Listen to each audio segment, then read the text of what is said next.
করা যাবে না, কারণ বাংলাদেশ টপ ওয়ান তারা মোটামুটি রোটেশনে ভালো একটা পর্যায়ে পয়েন্ট। তবে একই সাথে সাথে আরো একটি ফাইটের শুরুতেই মেহেদীর চার্জ ডাউন করবেন ফ্রন্টে থাকা প্লেয়ারটিকে, দ্রুত গতিতেই তাকে কনফার্ম করেছেন Bangladesh top one.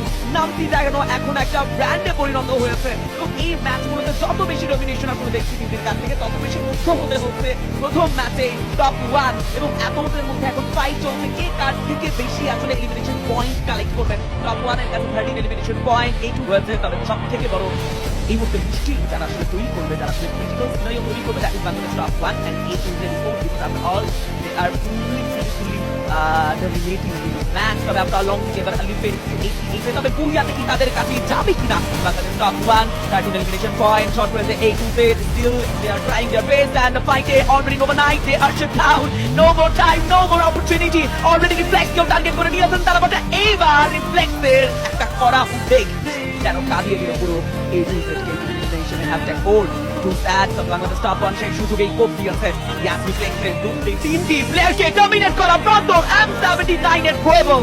Good bye reflex, by.